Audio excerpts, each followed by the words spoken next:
Neste vídeo, exploraremos o arminianismo, a segunda maior corrente teológica que molda a fé cristã mundialmente. Analisaremos como cada linha interpreta a soberania de Deus e o livre-arbítrio humano, respeitando as ricas tradições e convicções de ambas as perspectivas. É uma jornada que não é para debate, mas informativo e essencial para compreender as bases do pensamento bíblico contemporâneo. Prepare-se para aprofundar seu conhecimento teológico e descobrir os pontos que unem e distinguem essas visões. Te convido a permanecer até o fim para não perder nenhum detalhe dessa comparação histórica. Biografia de Jacó Armínio.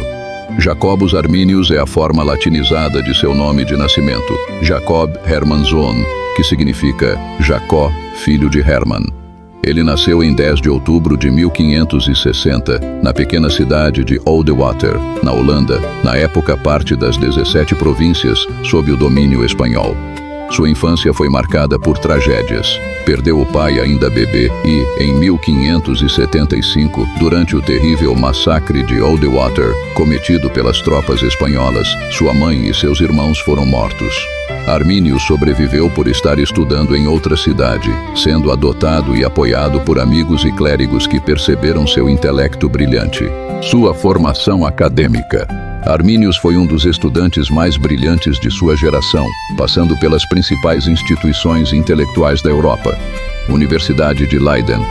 Foi o 12º aluno a se matricular nesta que era a primeira universidade protestante da Holanda, entre 1576 a 1582. Academia de Genebra. Estudou sob a tutela de Teodoro de Beza, o sucessor direto de João Calvino. Beza o descreveu como um aluno exemplar e altamente recomendado. Basileia e Pádua. Complementou seus estudos na Suíça e na Itália, chegando a recusar um doutorado em Basileia por se considerar jovem demais, aos 24 anos. Serviços pastorais. Em 1588, Arminius foi ordenado pastor na Igreja Reformada de Amsterdã. Seu ministério durou 15 anos e ele ficou conhecido como um pregador eloquente, estudioso e extremamente dedicado ao cuidado social. Em 1602, durante uma peste bubônica em Amsterdã, ele se destacou por visitar doentes e casas infectadas que outros temiam entrar, oferecendo auxílio espiritual e material. Em 1590, casou-se com Lisbeth Reael, filha de um influente aristocrata e comerciante de Amsterdã, com quem teve vários filhos. O surgimento das divergências. As tensões com o pensamento calvinista predominante não surgiram de um desejo de rebeldia, mas de suas funções oficiais. O gatilho em 1589. Arminius foi solicitado pelos líderes da igreja para defender a doutrina calvinista contra as críticas de Dirk Kornhert. Ao estudar profundamente os argumentos para refutá-los, ele começou a questionar se a interpretação de seus colegas sobre a predestinação era biblicamente precisa. Entre 1591 e 1593, ao pregar sobre os capítulos 7 e 9 de Romanos, suas interpretações começaram a divergir do padrão estabelecido, atraindo a atenção de colegas mais rígidos. Em 1603, foi nomeado professor de teologia na Universidade de Leiden. Lá, ele entrou em conflito direto com seu colega Franciscus Gomarus, um calvinista estrito, supra-lapsariano.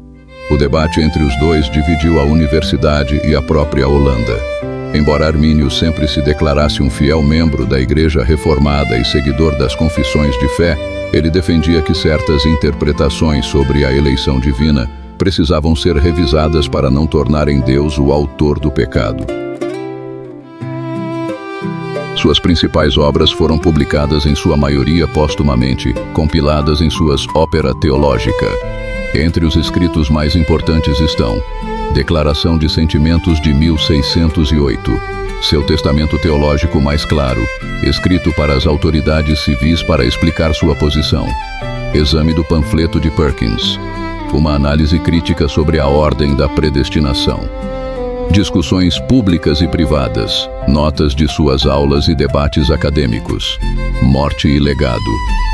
Enfraquecido pelas constantes perseguições, debates exaustivos e pela saúde frágil, Jacobus Arminius faleceu em 19 de outubro de 1609, aos 49 anos, vítima de tuberculose. Ele morreu como um ministro em pleno vigor de suas funções, sem nunca ter sido formalmente condenado.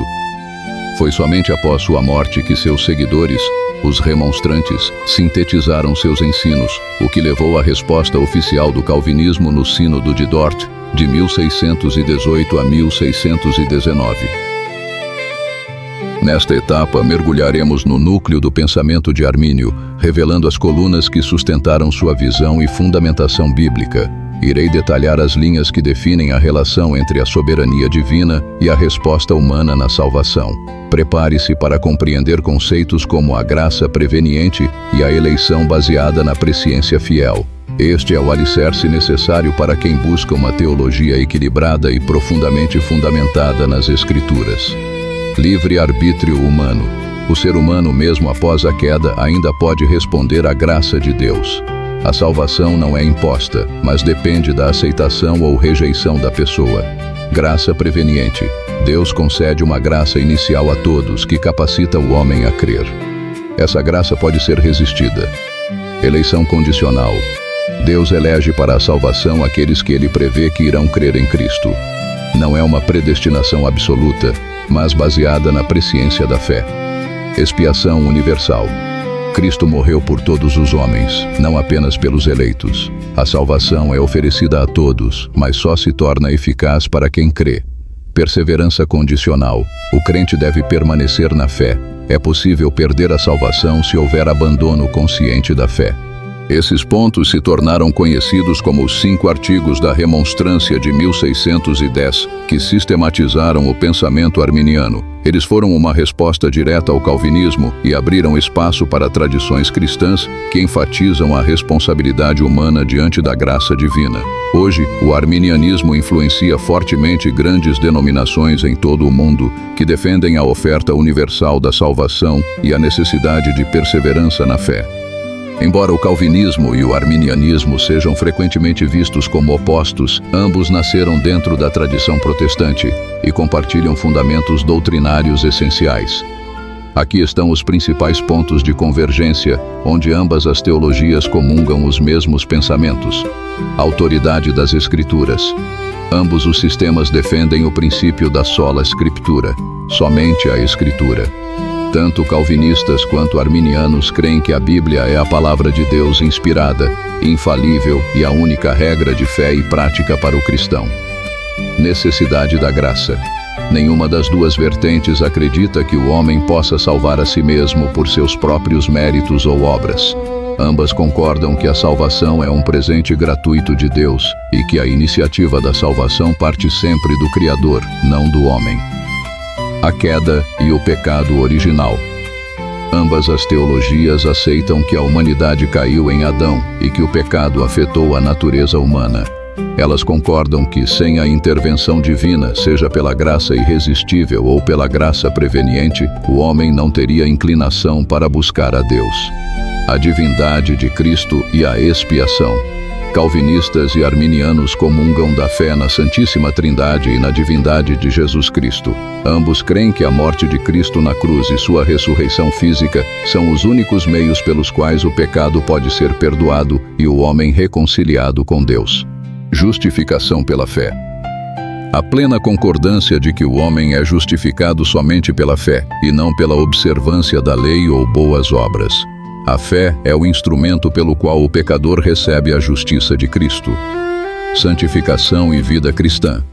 Ambos os sistemas ensinam que a vida cristã deve ser marcada pela busca da santidade.